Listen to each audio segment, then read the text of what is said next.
स्थित कालीबाड़ी मंदिर की सफाई अभियान में शामिल हुए पूर्व सीएम जयराम ठाकुर। पीएम मोदी के आह्वान पर चल रहा सफाई अभियान। सोलन में विकसित भारत यात्रा का आयोजन। 2047 तक विकसित भारत बनाने का लक्ष्य। स्वास्थ्य जांच शिविर का हुआ आयोजन। शिमला में खेलों को बढ़ावा देने का प्रयास जारी। आयुष विभाग का विकास करना होगा मुख्यत्वे। क्षेत्र के बेहतर विकास करने की कई बात। नालागढ़ में कामगारों की समस्याओं को लेकर पहल। समस्याओं का हल करने का बताया उद्देश्य का। ठेकेदार प्रथा ने कामगारों की तोड़ी कमर। धर्मशाला में चक्की पुल को जल्द खोलने का अल्टीमेटम। बीजेपी ने शासन प्रशासन को दिया अल्टीमेटम। चक्की पुल नहीं खोले जाने पर आंदोलन की चेतावनी। नमस्कार, स्वागत है आपका। मैं हूं आपके साथ अनाया शर्मा। शुरुआत करेंगे खबरों की विस्तार से। प्रधानमंत्री नरेंद्र मोदी के आह्वान पर आज से समूचे प्रदेश में बीजेपी द्वारा मंदिरों में सफाई अभियान की शुरुआत की गई है। इसी क्रम में आज पूर्व मुख्यमंत्री जयराम ठाकुर के नेतृत्व में आज बीजेपी शिमला के सभी नेता, पदाधिकारी और कार्यकर्ता कालीबाड़ी मंदिर पहुंचकर सफाई अभियान चलाया। इस तरह का अभियान भारतीय जनता पार्टी पूरे देश में चला रही है।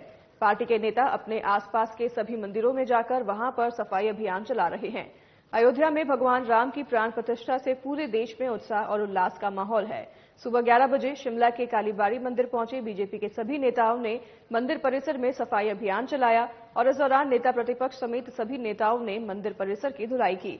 मीडिया से बातचीत करते हुए नेता प्रतिपक्ष जयराम ठाकुर ने कहा कि प्रधानमंत्री के आह्वान पर पूरे देश भर में मंदिरों की सफाई का अभियान चलाया जा रहा है।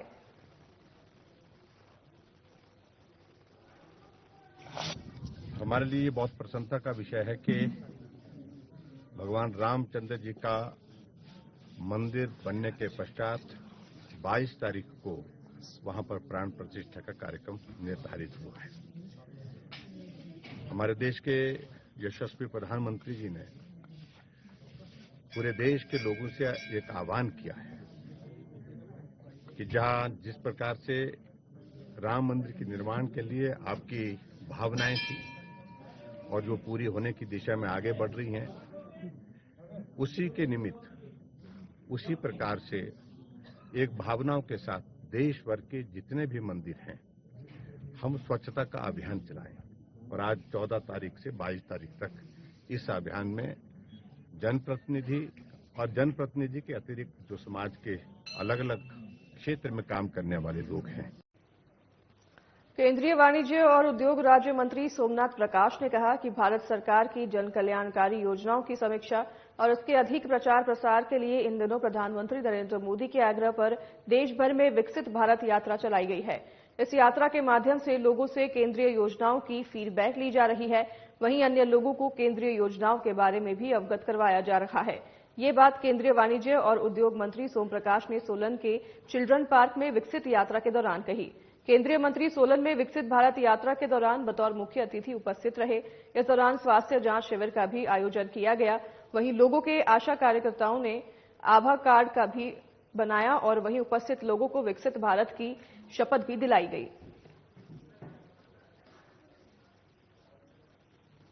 विकसित भारत संकल्प यात्रा प्रधानमंत्री ने 15 नवंबर को शुरू की थी। मकसद था कि जो सेंट्रली सोशल स्कीमें हैं सभी को इसका लाभ मिल रहा है। जिनको किसी कारण लाभ नहीं मिल सका उनको इसका लाभ दिया जाए और ये हर गांव में भी गई है, हर शहर में वार्डों में भी गई है ताकि लोगों को जागृति दी जा सके। और इसके जो ऑब्जेक्ट है वो है कि 2047 तक देश विकसित राष्ट्र बने, देश दुनिया का ताकतवर देश बने 2047 तक। और इस सिलसिले में जो बहुत सारी स्कीमें शुरू हुई हैं उसकी लोगों को जानकारी दी गई है।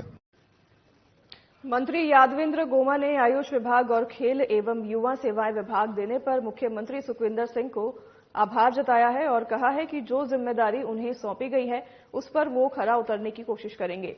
उन विभागों के बंटवारों को लेकर उन्होंने कहा कि इच्छाएं तो सबकी होती है, लेकिन मुख्यमंत्री का ये विशेष अधिकार है। जो विभाग मुख्यमंत्री द्वारा उन्हें दिए गए हैं उस पर खरा उतरने की कोशिश करेंगे। आयुष विभाग काफी बड़ा विभाग है। प्रदेश में 1100 डिस्पेंसरी हैं, इसमें और अच्छा काम करना है। इसके अलावा खेल विभाग में भी बहुत कुछ करने को है। जो मुख्यमंत्री और आलाकमान ने जिम्मेदारी दी है उस पर खरा उतरने की कोशिश करेंगे।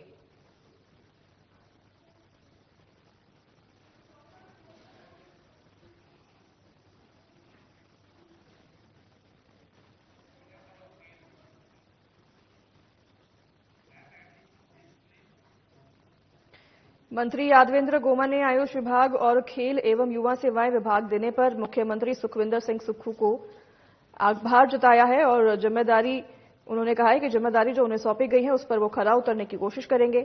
उन विभागों के बंटवारे को लेकर उन्होंने कहा कि इच्छाएं तो सबकी होती है, लेकिन मुख्यमंत्री का ये विशेष अधिकार है, जो विभाग मुख्यमंत्री द्वारा उन्हें दिए गए हैं उस पर खरा उतरने की कोशिश करेंगे। आयुष विभाग काफी बड़ा विभाग है, प्रदेश में 1100 डिस्पेंसरी है जिनमें से वो अच्छा काम करना चाहते हैं और इसके अलावा खेल विभाग में भी बहुत कुछ करने को है। जो मुख्यमंत्री और आलाकमान ने जिम्मेदारी दी है उस पर भी खरा उतरने की कोशिश करेंगे।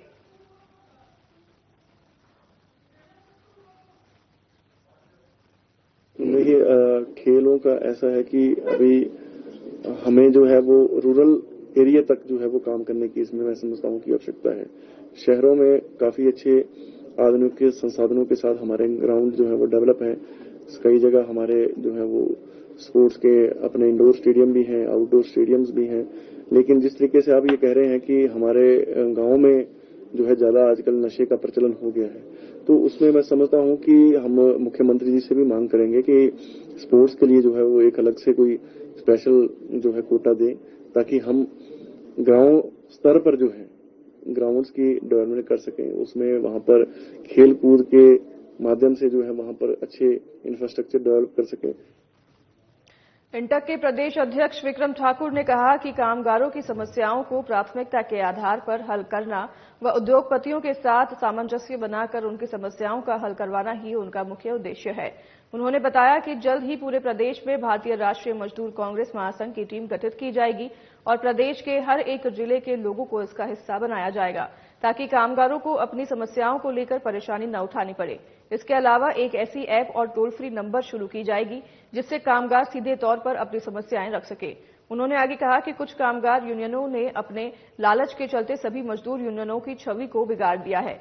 इस दौरान इंटक की टीम 3 दर्जन से ज्यादा युवा सीपीएस रामकुमार चौधरी के पास भी पहुंचे और उन्हें कामगारों को आ रही समस्याओं से परिचित करवाया। सीपीएस रामकुमार ने बताया कि इस समय उद्योगों में ऐसा हाल है कि ठेकेदारी प्रथा ने कामगारों की कमर तोड़ दी है।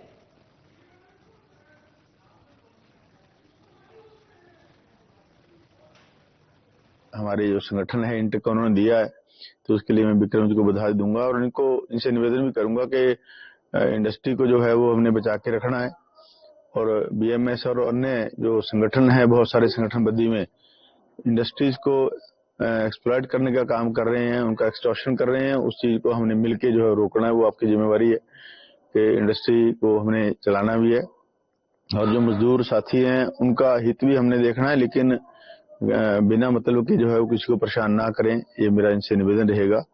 और उद्योगपतियों के साथ मिलके कोई प्रॉब्लम कहीं है उसको मिल बैठ के जो है वो आप उसको सुलटाएं। पहले तो हम शॉर्ट टर्म में उद्योगों को जो नोटिस दिए जाते हैं वो दिए जाएंगे, जैसे मिनिमम वेजेस की हमारी लड़ाई है और मजदूरों को कईयों का ईएसआई पीएफ वगैरह नहीं कट रहा है, उसके लिए हम लड़ाई लड़ेंगे, क्योंकि प्रत्येक जो मजदूर का हक है वो ईएसआई पीएफ और मिनिमम वेजेस है, वो हम उनको दिलाने की पूरी कोशिश करेंगे। कार्यकारिणी का हम 10 से 12 दिन में पूरे हिमाचल प्रदेश की कार्यकारिणी का निर्माण कर दिया जाएगा और आपके समक्ष रख दिए जाएंगे।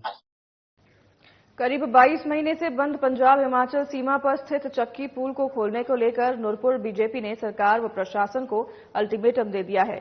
धर्मशाला में मंडल बीजेपी अध्यक्ष जितेंद्र सिंह पठानिया ने कहा कि 25 जनवरी तक पुल को नहीं खोला गया तो 26 जनवरी को नूरपुर की जनता के साथ चक्की पुल पर धरना प्रदर्शन किया जाएगा। उन्होंने आरोप लगाया है कि नूरपुर में स्वास्थ्य सेवाएं चरमरा गई है। नूरपुर अस्पताल रेफरल यूनिट बनकर रह गया है। आलम यह है कि नूरपुर विधानसभा क्षेत्र में पीडब्ल्यूडी और नगर परिषद के ठेकेदारों का काम पूरा करने के बावजूद भुगतान लटका पड़ा है। पीसी कर जितेंद्र सिंह पठानिया ने कहा कि नूरपुर में 12 करोड़ रुपए की लागत से निर्मित मदर चाइल्ड अस्पताल का उद्घाटन नहीं हो पाया है। यही नहीं, इस अस्पताल के लिए आई मशीनरी को भी ऊना पहुंचा दिया गया है। पीडब्ल्यूडी में करोड़ों रुपए के बिलों की पेंडेंसी हो गई है।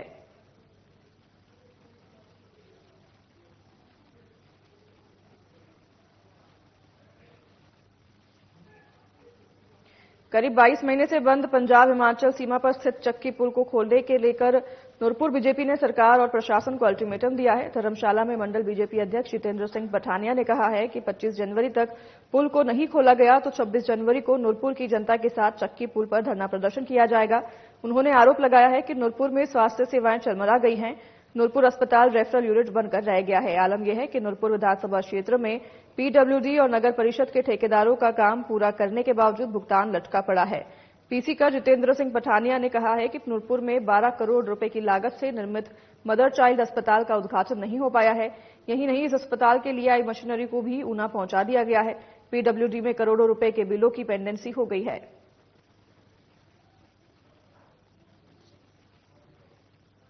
मैंने उसके ऊपर पहले एक प्रेस कॉन्फ्रेंस की थी कि कम से कम छोटे व्हीकल के लिए खोलो और फिर उसके बाद बड़े जो व्हीकल हैं उनके लिए खोलो। हमने मेमोरेंडम दिया एसडीएम महोदय को, फिर उस टाइम पीरियड के दौरान लाइट मोटर व्हीकल के लिए उसको खोल दिया गया और उस समय हमें बोला गया कि बड़ी जल्दी ही हम बड़े जो व्हीकल हैं बसेस के लिए हम खोल देंगे। लेकिन सरकार का उदासीन रवैया, आज दिन तक वो जो नेशनल हाईवे का जो ब्रिज है मेन जो कनेक्टिविटी है पंजाब के साथ, वैसे भी वो जो पुल है वो सामरिक दृष्टि से बड़ा इंपॉर्टेंट है, लेकिन उसको आज दिन तक नहीं खोला गया। भाषा एवं संस्कृति विभाग बिलासपुर द्वारा घुमारवीं उपमंडल के तहत ग्राम पंचायत दकरी के बली चुवारी में लोहड़ी उत्सव का आयोजन किया गया, जिसमें हिमाचल प्रदेश के तकनीकी शिक्षा, व्यावसायिक व औद्योगिक प्रशिक्षण मंत्री राजेश धर्मानी ने बतौर मुख्य अतिथि शिरकत की। वहीं इस दौरान राज्य स्तरीय कुश्ती प्रतियोगिता भी आयोजित की गई, जिसमें प्रदेश भर के पहलवानों ने अपना दमखम दिखाया। वहीं इस प्रतियोगिता में पुरुष वर्ग में 57 किलोग्राम वर्ग में घुमारवीं के शुभम, 61 किलोग्राम वर्ग में कुठेड़ा के विजय, 65 किलोग्राम वर्ग में मंडी के विशाल, 70 किलोग्राम वर्ग में मंडी के नवीन और 74 किलोग्राम वर्ग में हमीरपुर के राजेंद्र विजेता रहे। तो साथ ही महिला वर्ग में 76 किलोग्राम वर्ग में हमीरपुर की कृतिका और 62 किलोग्राम वर्ग में बिलासपुर की सोनिका कुश्ती प्रतियोगिता की विजेता रही, जो कि राष्ट्रीय स्तरीय कुश्ती प्रतियोगिता में हिमाचल प्रदेश का प्रतिनिधित्व करेंगे। वहीं कैबिनेट मंत्री राजेश धर्मानी ने विजेता पहलवानों को सम्मानित किया और तकनीकी शिक्षा मंत्री राजेश धर्मानी ने समस्त देश व प्रदेशवासियों को लोहड़ी की शुभकामनाएं दी।